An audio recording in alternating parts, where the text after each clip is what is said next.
दिनभरि आँप खाएर उहाँले आँप खाना पनि सिकाउनु भयो, ऐसे खाना पर्ता है भनेर उहाँले यसरी सिकाउनु पनि भएको छ। दिनभरि खाना खुवाउनु भएको छ, दिनभरि घुमाउनु भएको छ। उहाँको त्यो भोर्सीको त्यो गार्डन 44 एकड़ जग्गामा फैलेकोमा त्यो पर्सनल रिलेसन्सहरू हुन्छन् त्यहाँ। त्यो पनि म्याटर गर्दो रहेछ कहिलेकाहीँ राजदूत हुँदा पनि। पर्सनल रिलेसन अल्सो म्याटर्स ए लट। त्यो खालको पनि चाहिन्छ एउटा। म यति भनेर यहाँहरूले बोलाउनु भयो, त्यसको लागि धन्यवाद दिन्छु। जाना पड़ा और कोरोनेशन जब नेपाल में एक राजा का हो रहा था, युवराज का हो रहा था राजा के रूप में, तो वहाँ जेल में हम लोग को बैठाया गया था। करीब सीतामढ़ी में थे, पकड़ के जो है ले गया रात में और मुजफ्फरपुर जेल में, वहाँ डुमरा जेल था।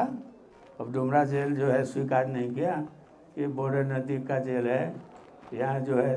और पुलिस जो है अपने रिपोर्ट में लिख दिया था they have danger to their life. तो यहाँ जो है जो अपराधी सब भी हैं बहुत होंगे, इसीलिए इनके साथ इनको रखना हम नहीं रख सकते हैं। तो अंत में जो है रात वो मुजफ्फरपुर पहुँचाया और वहाँ सदर थाना में कस्टडी कहते हैं, क्या कहते हैं वहाँ हिंदी में कुछ और ही कहते हैं, तो हाजत शायद कहते हैं, वहाँ जो है रख दिया, जिसमें लोग वो सब शराब पी के जो वो सड़क पर। आप भी शराब कितने में लिए हैं, कुछ लाए हैं कि नहीं, खाली हाथ आए हैं? तो दूसरे दिन जो है वो ले गया जेल में, वहाँ मुजफ्फरपुर जेल में। और खुदीराम बोस को जहाँ फांसी दी गई थी उसी सेल में जो है हम लोग को जो है 6 आदमी थे, हम लोगों को वहीं रखा। और 9 महीना के बाद जो है जमानत पर छोड़ा। और वहाँ का कानून के अनुसार जो क्या है कि अगर 6 महीना के भीतर किसी तरह का कोई उपद्रव वहाँ नहीं होता हम लोग के, तो मुद्दा वैसे ही ख़त्म हो जाता। तो ऐसा हुआ भी नहीं। और उस समय रामनवमी का समय था, मेला था, उसी मेला का सहारा लेते हुए जनकपुर पहुँच गए। और कॉलेज भी ज्वाइन करना था, क्योंकि वो चिट्ठी आ गया था तो हम उधर थे, ज्वाइन नहीं किए थे। तो इस तरह से हमने कहा ना कि भारत का संबंध नेपाल से जो है बहुत नज़दीकी संबंध है, बहुआयामी हर एक तरह का।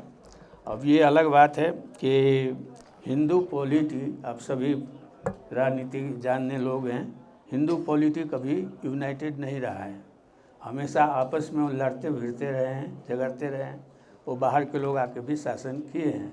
तो उस समय जो है मैं इस संदर्भ में जब एक बार भारत वहाँ गए थे इलाज के सिलसिले में, तो कर्ण सिंह से भेंट हुआ था। तो उन्होंने पूछा कि क्यों हम लोगों के प्रति, हम लोग तो सब चीज़ में सहयोग करते आ रहे हैं, जनता के जब हमारा सारा चीज़ जनता के प्रति होता है, फिर भी सशंकित। हम कहे आप लोगों के प्रति तो सशंकित नहीं है। क्या है कि जब यहाँ विदेशी शासन रहा है तो कुछ सशंकित रहते थे लोग, लेकिन अभी वैसी बात नहीं है। हाँ, कुछ अल्ट्रा राष्ट्रवादी होंगे तो वो अपने ऊपर भी शंका रहता है, हम लोग को सशंकित रहते हैं। इसीलिए ऐसी कोई बात नहीं है कि नेपाल के लोग या नेपाल के सरकार जो है सो आपके प्रति सशंकित हो, इस तरह का कोई जो है खास बात नहीं है कह के जो है। तो कहने मतलब है कि कभी कभी अब किसी बात के लिए जो है बातचीत हो, लेकिन हमेशा बातचीत से समस्या का समाधान हो ही होता रहा है। अब चंद्रशेखर जी जब आए तो वही चक्सी बारी में उस समय ऐसा था कि हम लोग कहीं सभा मीटिंग भी नहीं कर सकते थे। तो वही जो है वो बैठक किया गया था जहाँ पर के बिगुल फूका गया डेमोक्रेसी के लिए। और 7 गते जिस दिन डेमोक्रेसी आया था नेपाल में, पहले जो आया था, तो उसी दिन से जो है आंदोलन जो है शुरू हुआ है। तो चक्सी बारी का नाम जो है वो तो डेमोक्रेसी के लिए फाइट करने वाले लोगों के लिए एक तीर्थ स्थल के समान है। जब कभी हमें डेमोक्रेसी के लिए फाइट करने का अवस्था आया है तो बरबस जो है भारत नेपाल का संबंध, और हर इस मौके पर फाइट के समय में डेमोक्रेसी के लिए जो है जैसा भी जिस समय भी आंदोलन हुआ है, कई आंदोलन हुआ है, आंदोलन होता ही रहा है, हमेशा जो है डेमोक्रेसी को खतरा का सामना करना ही पड़ता रहा है। तो वो स्थिति से अभी भी हम जो है पूरी तरह सुरक्षित नहीं है। अभी भी जो है डेमोक्रेसी पर जो है आक्रमण हो ही रहा है। कुछ लोग हैं जो अनावश्यक रूप से सारे राज्य के संरक्षण में बैठे हुए हैं, सारे चीज़ को पा रहे हैं, सुविधा पा रहे हैं, फिर भी राज्य के विरुद्ध में जो है, डेमोक्रेसी के विरुद्ध में जो है आवाज़ उठाने वाले लोग भी हैं कुछ। तो ये कोई बड़ी वो नहीं है, लेकिन जहाँ तक भारत का संबंध है और चंद्रशेखर जी का जो योगदान है और आप लोगों का जो योगदान है वो बहुत ही प्रशंसनीय है। हम लोगों को जो है हमेशा प्रेरणा देता है कि हमारे मित्र हैं संकट के घड़ी में, हमेशा हमारे देश को जो है, हमारे लोगों को जो है हमारे साथ रहें, जनता के साथ रहें। मैं ये इतना ही कहते हुए अपना 2 शब्द यही समाप्त करता हूँ। जय नेपाल। 34 वर्ष अगाडि 30 वर्ष लामो निरङ्कुश तन्त्रलाई अन्त्य गरेर प्रजातन्त्रको उज्यालो बिहानी ल्याउन सकेका थियौँ। त्यो आन्दोलनमा आफ्नो अमूल्य जीवन उत्सर्ग गर्नुहुने शहीदहरूप्रति पनि म सम्मान व्यक्त गर्न चाहन्छु। पूर्ववक्ता साथीहरूले बताइसक्नु भएको छ, चन्द्रशेखर नेपाल र नेपाली जनताका असाध्यै आत्मीय मित्र हुनुहुन्थ्यो। सायद रुलिङ पार्टीको हुँदाहुँदै पनि आपतकालमा उहाँलाई जसरी हिरासतमा राखियो, जसरी उहाँलाई एक खालको प्रताडना उहाँले आफ्नै देशमा भोग्नु पर्यो, despite of he was the member of ruling party, त्यसले पनि होला प्रजातन्त्र नहुँदाको, लोकतन्त्र नहुँदाको, लोकतन्त्रमाथि आक्रमण हुँदाको पीडा कस्तो हुन्छ भन्ने कुराको उहाँलाई पर्सनल पनि त्यो सफरिङ, त्यो फिलिङ भएर पनि होला उहाँले नेपालको लोकतान्त्रिक आन्दोलनमा असाध्यै ठुलो नैतिक बल दिनुभयो। हामी त्यति बेला भूमिगत थियौँ, आन्दोलन गर्दै थियौँ, तर चाक्सीबारीमा उहाँले भन्नुभएका कुराहरू त्यति बेलाका सीमित पत्रपत्रिकाहरूले जसरी सार्वजनिक गरे र वास्तवमा उहाँले नेपाली युवाहरूलाई, नेपाली जनतालाई डरबाट मुक्त हुन, भयबाट मुक्त हुन र प्रजातन्त्र अवश्यम्भावी छ, त्यो अजेय छ भन्ने कुराको जुन एउटा ऊर्जा उहाँले भरिदिनु भयो, वास्तवमा 40 सालको परिवर्तनका निम्ति त्यो साह्रै महत्त्वपूर्ण एउटा इन्स्पिरेसन रहेको थियो भन्ने म ठान्दछु। त्यस कारणले गर्दा उहाँको त्यो योगदान नेपाली जनताले सधैँभरि सम्झिरहने विषय भयो। प्रधानमन्त्रीको रूपमा उहाँले धेरै लामो कार्यकाल काम गर्न पाउनु भएन, मुस्किलले 7 महिना या 8 महिना जस्तो मात्रै रह्यो। त्यसो भएको हुनाले उहाँको कार्यकालमा उहाँले अलि लामो समय चलाउनु पाएको भए नेपाल भारत सम्बन्धलाई राज्य स्तरबाट पनि कसरी अगाडि बढाउन सक्नुहुन्थ्यो होला, त्यो त एउटा अनुमानको मात्रै कुरा हो। छोटो समय भएको हुनाले उहाँले चाहेका पनि धेरै कुराहरू गर्न पाउनु भएन होला। माइनोरिटी गभर्मेन्ट थियो, धेरैसँग कम्प्रोमाइज गर्नुपर्ने थियो होला, उहाँलाई डोमेस्टिक फन्डमै बढी समय दिनुपर्ने स्थिति रह्यो होला। तर सजिलै अनुमान गर्न सकिने कुरा के हो भने उहाँको नेपालको डेमोक्रेटिक मुभमेन्टप्रति जुन अफेक्सन थियो, नेपालका प्रजातान्त्रिक नेताहरू र प्रजातन्त्र चाहने नेपाली जनताप्रति जुन उहाँको अपनत्व थियो, त्यसलाई उहाँले एउटा आर्थिक साझेदारीमा पनि डेफिनेटली रूपान्तरण गर्न चाहनुहुन्थ्यो होला, त्यसमा कन्ट्रिब्युसन गर्न सक्नुहुन्थ्यो होला। त्यो धेरै गर्न नसके पनि वास्तवमा नेपालमा प्रजातन्त्र ल्याउनको निम्ति उहाँले गर्नुभएको त्यो नैतिक चाहिँ समर्थन सदैव एउटा स्मरणीय रहेको छ। म त्यो स्मरण गर्न चाहन्छु। वास्तवमा नेपाल र भारतको सम्बन्धका धेरै आयामहरू छन्, तर ती आयामहरूमध्येको एउटा महत्त्वपूर्ण पाटो भनेको भारतको स्वतन्त्रता आन्दोलनमा बीपी कोइराला हुनुहोस्, मनमोहन हुनुहोस् या कृष्णप्रसाद भट्टराई खुद जेलै गएर पनि त्यहाँको आन्दोलनलाई, ब्रिटिसका विरुद्धको आन्दोलनलाई नेपाली जनताले गरेको सहयोग र नेपालको चाहे 7 सालको परिवर्तन होस्, चाहे 46 सालको, चाहे पछाडि 62-63 को परिवर्तनमा भारतीय जनताहरूको, भारतीय प्रजातन्त्र प्रेमी त्यहाँका नेताहरूको सतत समर्थन हाम्रा सम्बन्धका धेरै आयामहरूमध्येको एउटा महत्त्वपूर्ण आयाम हो। वास्तवमा अहिलेको दुनियाँमा यद्यपि दुई देशका सम्बन्धहरू मूलतः राष्ट्रिय स्वार्थहरूले बढी गाइडेड हुन्छन्, आइडियोलोजी भन्दा पनि बढी, तर डेमोक्रेसी एउटा युनिभर्सल्ली एक्सेप्टेड पोलिटिकल सिस्टम भएको हुनाले, डेमोक्रेसी र मानवाधिकार एउटा सर्वस्वीकार्य मान्यता भएको कारणले दुई देशको सम्बन्धलाई बलियो बनाउनका निम्ति प्रजातन्त्रले धेरै महत्त्वपूर्ण आधार प्रदान गर्छ। नेपाल भारत सम्बन्धको त्यो एउटा बलियो आयामको रूपमा रहेको छ। अहिले नेपाल दुईचोटि खोसिएको प्रजातन्त्रलाई आन्दोलनबाट फेरि प्राप्त गरेर यो तेस्रो प्रजातन्त्रलाई, जसलाई हामीले लोकतान्त्रिक गणतन्त्रको तहसम्म स्तरोन्नत गरेका छौँ, त्यसलाई सुदृढ गर्ने अभियानमा छौँ। वास्तवमा अहिले केही प्रश्नहरू पनि उठेका छन्। डेमोक्रेसीको बारेमा आलोचना हुनु स्वाभाविक पनि हो, किनभने डेमोक्रेसीले नै त्यो स्पेस उपलब्ध गराउँछ। डेमोक्रेसीको पनि आलोचना गर्न पाइन्छ, डेमोक्रेसीको पनि विरोध गर्न पाइन्छ। त्यसलाई हामीले स्वाभाविक रूपमै लिनुपर्छ भन्ने म ठान्दछु। तर नेपाल कहाँ पुग्यो भन्ने कुरा बुझ्नका लागि हामीले यस बिचमा करिब 34-35 वर्ष भयो हामी प्रजातन्त्रतिरको यात्रा प्रारम्भ गरेको। प्रजातन्त्र आएको 5 वर्ष बित्दा नबित्दै त्यही प्रजातन्त्रको विरुद्ध हतियार उठ्यो। हामीले 10 वर्ष त्यो युद्धमा व्यतीत गर्नु पर्यो। 63 सालमा विस्तृत शान्ति सम्झौता भएर पनि त्यो सङ्क्रमणकाल अन्त्य गर्नका लागि हामीलाई अरू 10 वर्ष लाग्यो।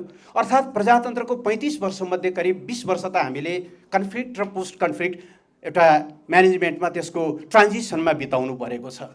ती सबैका बावजुद आज नेपाल जहाँ छ हामीले गर्व गर्ने ठाउँ छ भन्ने मलाई लाग्छ। थुप्रै कमीहरू पनि छन्, तर अहिले जुन ढङ्गले अलिकति जनताका असन्तुष्टिहरूलाई क्यास गर्न, त्यसलाई अलिकति भड्काउने कोसिसहरू भइरहेको छ र डेमोक्रेसीभन्दा बाहिर पो नेपालको भविष्य छ कि भन्ने ढङ्गले जुन अलिकति धमिलो पानीमा माछा मार्ने भन्छ नि, जुन प्रयत्नहरू भइरहेको छ त्यो बिल्कुल अनुचित छ। नेपालले प्रजातन्त्रको बाटोको एउटा अन्तिम फैसला गरिसकेको छ। यसबाट विचलनको कुनै गुन्जाइस छैन। प्रजातन्त्रको विकल्प त्योभन्दा उन्नत प्रजातन्त्र हो, गणतन्त्रको विकल्प त्योभन्दा अझ परिष्कृत गणतन्त्र हो। तर यहाँभित्र रहेका कमीहरूलाई उपयोग गर्दै अरू कसैले अर्कोतिर बहकाउन खोज्छ भने त्यो सम्भव हुँदैन। म हाम्रा प्रिय भारतीय मित्रहरूलाई पनि नेपालले डेमोक्रेसी बाहेक अर्को कुनै बाटो रोज्ने छैन। कसैले त्यो दिशातिर धकेल्न खोज्यो भने पनि त्यो किमार्थ सफल हुने छैन भन्ने कुरालाई यहाँहरूले बुझिदिनु हुन म आग्रह गर्न चाहन्छु। कहिलेकाहीँ मिसलिडिङ न्युजहरू, मिसलिडिङ एउटा चाहिँ म्यासेजहरू गइरहेका पनि हुन सक्छन्। साँच्चै नेपालमा ठुलै टर्मोइल छ कि क्या हो, साह्रै नेपाल त एकदमै अप्ठ्यारोमा छ कि क्या हो, म त्यस्तो केही पनि देख्दिनँ। समस्याहरू छन्, समस्यालाई समाधान गर्नका लागि हामीले अथक प्रयत्नहरू गरिरहनुपर्छ। डेमोक्रेसी डेलिभरी पनि हो। डेलिभरीको बाटोमा कहीँ कतै हाम्रा कमीहरू होलान्, त्यसलाई हामीले अझ राम्रो बनाएर जानुपर्छ। तर डेमोक्रेसीको विकल्प छैन र यो स्थिति, यो दिन ल्याउनका निम्ति अथवा नेपालमा लोकतन्त्र स्थापनाका निम्ति स्वर्गीय चन्द्रशेखरजीले जुन ढङ्गले एउटा नैतिक बल हामीलाई दिनुभयो, हाम्रा मित्रहरूले ती आन्दोलनमा केसी त्यागीजी, सुदेन्द्रजीहरूको सदैव जुन एउटा नैतिक समर्थन रह्यो, म उहाँलाई धन्यवाद भन्न चाहन्छु र यहाँलाई म ढुक्काउन पनि आग्रह गर्न चाहन्छु कि नेपाल डेमोक्रेसीबाट कहिल्यै डिरेल हुने पनि छैन। अहिलेको जेनेरेसनले अब आफूले भोट नहालेको, आफूले चिन्दै नचिनेको मान्छेलाई राष्ट्राध्यक्ष ठानेर अनि सारा अधिकारहरू खोसिएर त्यो अटोक्रेसीमा बाँच्न तयार हुन्छ भन्ने कुरा चाहिँ त्यो कसैले पनि कल्पना गर्न सकिँदैन। डेमोक्रेसी यसलाई अझ सुदृढ र अझ डेलिभरेबल बनाउँदै नेपाल अगाडि बढ्नेछ। नेपाल भारत सम्बन्ध बहुआयामिक छ। हामी असाध्यै नजिकका साथीहरू हौँ। नजिकका साथी भएको हुनाले कहिलेकाहीँ कतिपय इस्युहरूमा समस्याहरू देखा पनि पर्न सक्छन्। त्यसका निम्ति हामीले गुड फेथमा रहेर छलफल गरेपछि समाधान गर्न नसकिने कुनै पनि विषय छ जस्तो मलाई लाग्दैन। विश्व परिस्थितिमा धेरै नयाँ नयाँ डाइनामिक्सहरू आइरहेका छन्।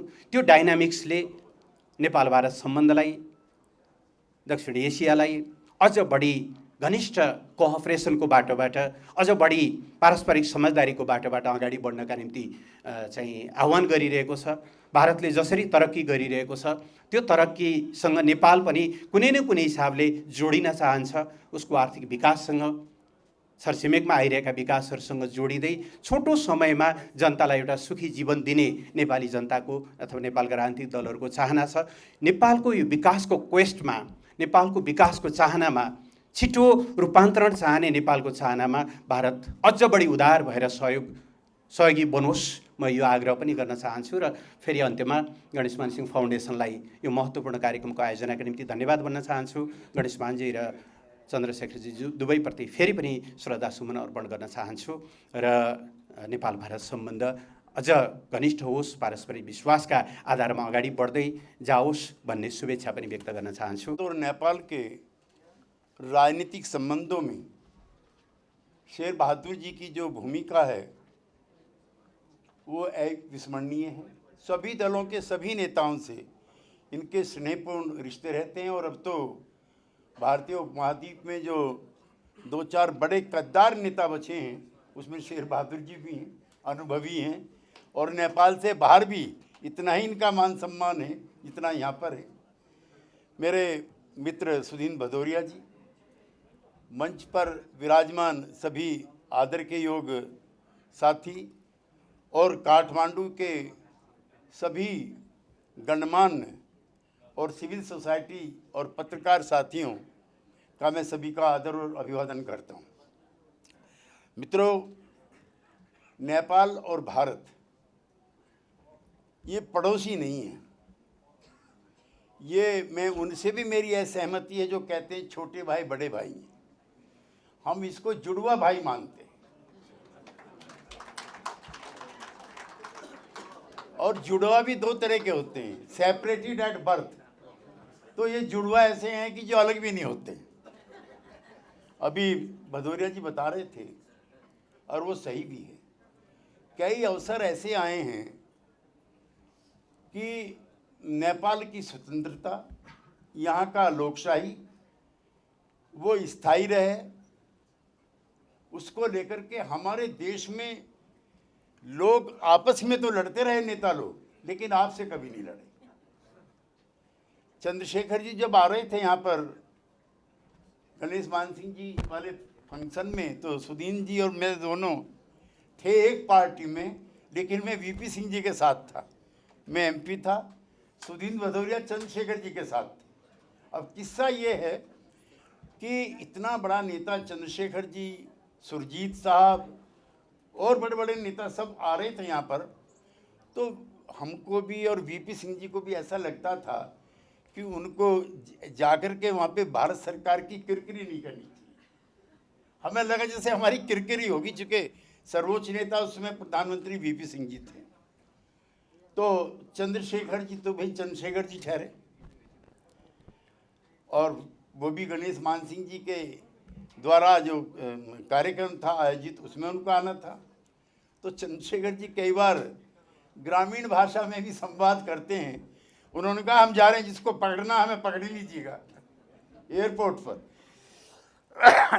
तो ये इस तरह का स्नेह भाव आपके लोगों के लिए रहा है। 1950 में भारत आज़ादी हुआ था, लेकिन यहाँ लोकशाही राजशाही में टकराव थी और संपूर्ण भारत का बड़ा नेतृत्व आपके पक्ष में था। आज़ादी के 2 साल के बाद ही डॉक्टर राम मनोहर लोहिया नेपाली दूतावास के बाहर अपने बहुत सारे साथियों के साथ गिरफ्तार हो जाते हैं। दफ़ा 144 लगी है और वो महीनों जेल में रहते हैं। अब एक दिन जवाहरलाल जी को पता लगता है कि डॉक्टर लोहिया जेल में है, तो वो अपने जो सबसे वरिष्ठ वित्त मंत्री हैं उनको भेजते हैं उनसे मिलने के लिए। गृह मंत्री हैं सरदार पटेल, उनमें थोड़ी प्यार भरी नोक-झोंक भी होती रहती है। तो पटेल जी चिट्ठी लिखते हैं कि आपको जेल में इनको भेजने की क्या जरूरत थी। तो उनका आपको पता नहीं है, इंदिरा गांधी उस दिन दिल्ली में नहीं थी, वरना मैं डॉक्टर लोहिया से मिलने के लिए मैं इंदिरा गांधी को भेजता। हम आपस में लड़ लेते हैं, लेकिन आपके सवाल पर हम सब एक रहते हैं। मुझे प्रसन्नता है, और मुझे प्रकाश जी से भी और सुधींद्र से भी, दोनों से मैं कहना चाहता हूँ कि एक ऐसा आयोजन भारत में भी आपको करना चाहिए। नेपाल की और भारत की जो दोस्ती है, जो मित्रता है, जो भाईचारा है, जो जुड़वापन है, वो और भी स्थायी रहे। और जो हमारे और आपके रिश्तों में जो एक और महत्वपूर्ण चीज़ आई है, हम भी सुधींद्र भी दर्जनों बार गिरफ्तार हुए हैं नेपाल में लोकतंत्र कायम होने के लिए। इतनी बार तो अपने भारत में भी गिरफ्तार नहीं हुए होंगे। कभी भी दफ़ा 144 लगी, 50 लड़के इकट्ठे हुए, लोकशाही जिंदाबाद, राजशाही मुर्दाबाद नारे लगाए और 2 घंटे थाने में बैठे और चले आए।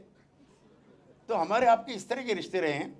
और व्यापार की दृष्टि से भी मैं कहना चाहता हूँ, हमारा भाईचारा बढ़े और नेपाल को एक बहुत समृद्धशाली और स्वायत्त में मेरा जोर है, क्योंकि जो नई पीढ़ी नेपाल की है अब वो किसी के अंडर में नेपाल रहे ये बर्दाश्त नहीं करना चाहती। वो स्वायत्त भी रहना चाहती है और स्वतंत्र भी रहना चाहती है। उसकी इस पर कोई तरह से आँच नहीं आनी चाहिए। इसलिए आर्थिक तौर पर नेपाल का समृद्ध होना बहुत आवश्यक है। उसके लिए देवबा जी ने भी प्रयास किए हैं, कोइराला जी ने किए हैं। अब भी जो वर्तमान सरकार है वो भी निरंतर प्रयत्नशील है, लेकिन अभी भी असीम संभावनाओं से भरा हुआ नेपाल है, असीम संभावनाओं से। तीसरा और जो महत्वपूर्ण रिश्ता है वो हमारा धार्मिक संस्थाओं को लेकर के भी, अभी सुधींद्र बता रहे थे, यहाँ चाहे कम मान सम्मान हो गया हो, लेकिन भारत में कोई बड़ा शहर नहीं है जहाँ बुद्ध ना हो। ऐसा तो हो सकता है कि उसमें सब जगह भगवान की मूर्ति ना लगी हो, लेकिन कोई बड़ा शहर नहीं है जहाँ भगवान बुद्ध ना लगे हों। और वहीं से सारी दुनिया में, चाहे नेपाल में भी, भारत में भी कम समझो आप, श्रीलंका, मलेशिया, मैं एक बार चीन गया, कई बार गया, तो मैंने वहीं से पूछा कि आप एथिस्ट हैं? उसने कहा नहीं, हम कम्युनिस्ट हैं और बुद्ध को भी मानते हैं। इतना बड़ा प्रचार प्रसार आपके धरती से इससे हुआ है, उसको भी हम सलाम और सिजदा करने के लिए आपके बीच में आए हैं।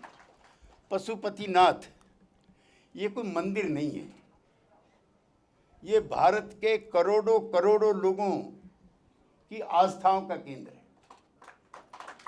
पिछले दिनों ओली जी ने एक वक्तव्य दिया, फिर मेरा उस पर लेख लिखा है, मैं आपको वो लेख भी दूंगा कि लोहिया, तुलसी और ओली के राम।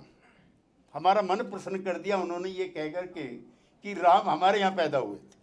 सीता मैया तो पैदा हुई थी, लेकिन राम भी यहीं पैदा हुए। हम गदगद हैं। और हमारा एक लेख है, जो मैं लेके भी आया हूँ, मैं दूंगा, विद्याभाई जी को भी भेंट करूँगा और प्रकाश जी को भी, कि लोहिया, तुलसी और ओली के राम।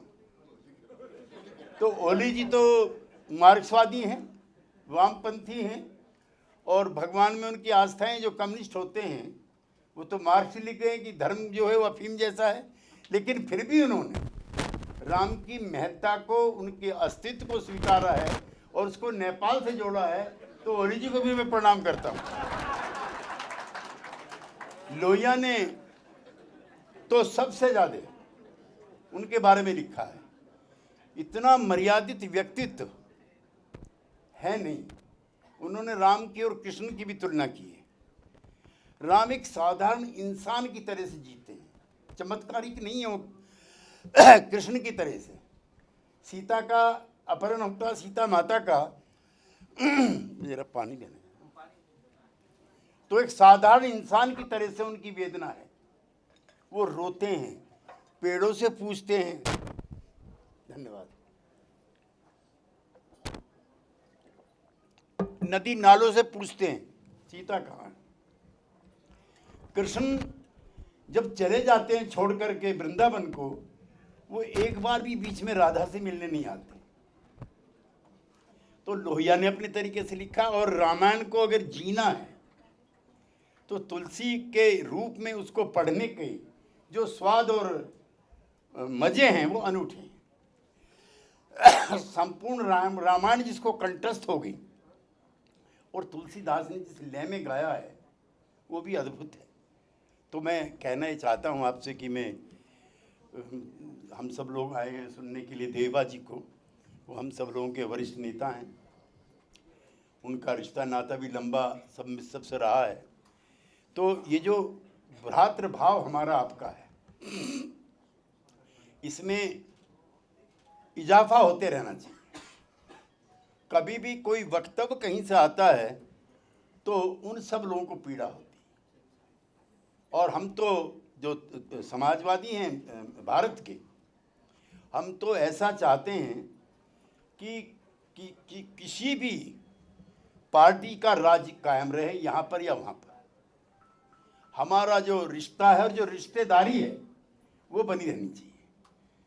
इसमें प्रकाश जी, इनकी संस्था जो कंट्रीब्यूट कर रही है, इसके अलावा जो लड़ाई लड़ी है राजशाही के खिलाफ भी, राणाशाही के खिलाफ भी, उसके जो योद्धा हैं वो हमारे ऐसे ही पूर्वज हैं, जैसे पंडित नेहरू है, सरदार पटेल है, लोहिया है, जेपी है और चंद्रशेखर जी का जिक्र किए बगैर ये मैं अपना वक्तव्य समाप्त नहीं करना चाहता।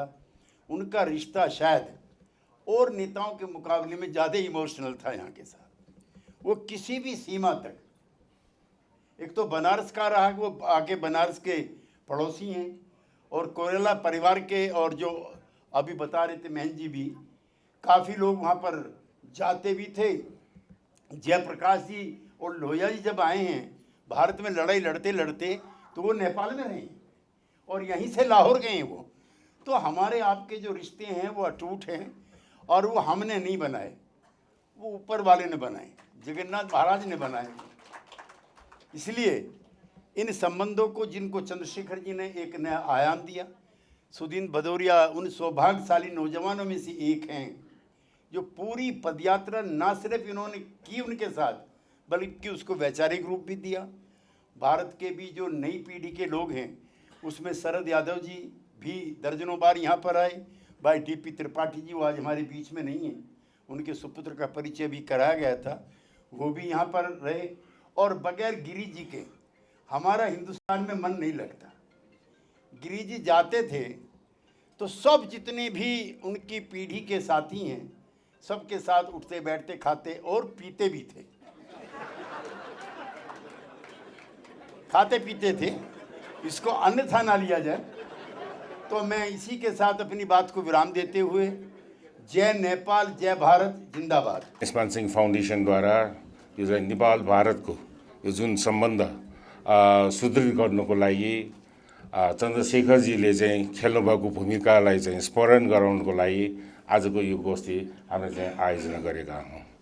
र तपाईँहरूले र हामी सबैले आजको दिनमा विभिन्न हाम्रो चाहिँ आदरणीय भारतबाट आउनुभएका मित्रहरूबाट पनि हामीले चाहिँ धेरै कुराहरू चाहिँ हामीले चाहिँ सुन्यौँ। र त्यस्तै गरिकन यहाँबाटका हाम्रो चाहिँ विभिन्न पार्टीका नेताहरूबाट पनि र चाहिँ प्रोफेसर बरालजीबाट पनि हामीले चाहिँ नेपाल भारतको यो चाहिँ जुन सम्बन्ध सुदृढ गर्नमा चन्द्रशेखरजीले चाहिँ खेल्नुभएको भूमिकाको बारेमा धेरै कुराहरू हामीले चाहिँ सुनेका छौँ। र आज यो खास गरेर यो गोष्ठी चाहिँ आयोजना गर्नुको लागि यो हामीले चाहिँ यो कार्यक्रम किन गऱ्यौँ त भन्दाखेरि, यो चन्द्रशेखरजी र गणेशमानजीको बिचमा एउटा पोलिटिकल लिडरमा चाहिँ हुनुपर्ने यो गुणहरू चाहिँ दुवैको चाहिँ एकै किसिमको भएको कारणले गर्दाखेरि पनि हो कि के हो, चन्द्रशेखरजी र गणेशमानजी उहाँको चाहिँ भनौँ न एक आपसमा गणेशमानजीले पनि चन्द्रशेखरजीलाई त्यत्तिकै मान्ने, र चन्द्रशेखरजीले त अघि भर्खरै हाम्रो चाहिँ भरोरेजीले बोल्दाखेरि उहाँले भन्नुभयो कि उहाँको चाहिँ एउटा चाहिँ भनौँ न प्रिय नेताको रूपमा र चाहिँ एकदम एउटा चाहिँ आइडोलगको रूपमा चाहिँ म चाहिँ गणेशमानजीलाई चाहिँ मान्छु भनेर चाहिँ जुन चन्द्रशेखरजीले भन्नुभएको कुरा के हो भन्दाखेरि, यसो हेर्दाखेरि मैले चाहिँ अब चन्द्रशेखरजीलाई त हामीले चाहिँ यो 46 सालको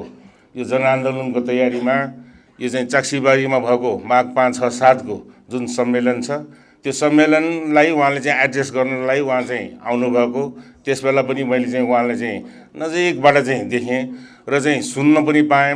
र त्यति मात्र होइन, उहाँले चाहिँ यो 4, 5, 6 को यो चाक्सीबारीमा भएको जुन 46 सालको सम्मेलनमा नेपाली कङ्ग्रेसको, त्यस बेला नेपाली कङ्ग्रेस पार्टी प्रतिबन्धित थियो, प्रतिबन्धित नेपाली कङ्ग्रेसको सम्मेलनमा उहाँले चाहिँ त्यो एड्रेस गरेको चाहिँ कस्तो भन्दाखेरि, यो चाहिँ मनको चाहिँ भयलाई चाहिँ हटाऊ, यो चाहिँ के छ भन्दाखेरि स्वतन्त्रता चाहिँ प्राप्त हुन्छ भन्ने त्यो स्पिरिटलाई लिएर उहाँले चाहिँ दिनुभएको जुन उहाँको चाहिँ फेमस जुन वक्तव्य हो र भाषण हो त्यसले चाहिँ यो देशव्यापी रूपमा नै त्यो चाहिँ फैलिएर गयो।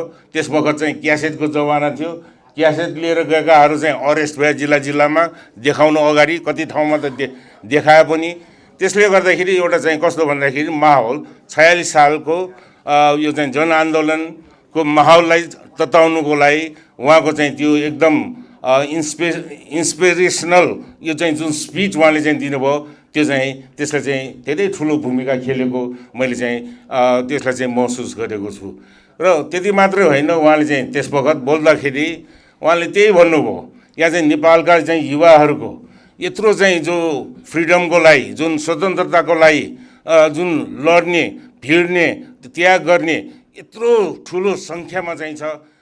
अवश्य पनि तपाईँहरूको चाहिँ जुन यो आन्दोलन छ, यो आन्दोलन चाहिँ सफल हुनेछ भन्ने कुरा उहाँले चाहिँ जुन व्यक्त गर्नुभयो।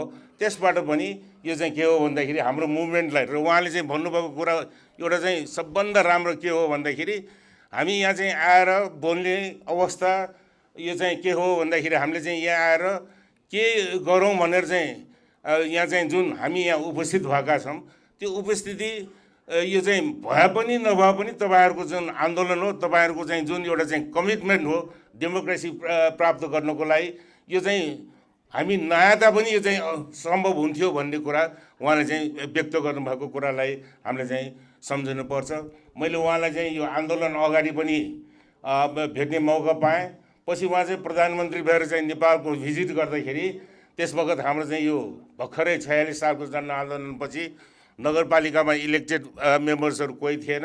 सर्वदलीय यो चाहिँ समिति बनाएर यो नागरिक अभिनन्दन गर्ने, त्यसमा चाहिँ मैले चाहिँ त्यो सौभाग्य रङ्गशालामा उहाँलाई चाहिँ यो नागरिक अभिनन्दन गर्ने मौका पनि मैले चाहिँ पाएको थिएँ।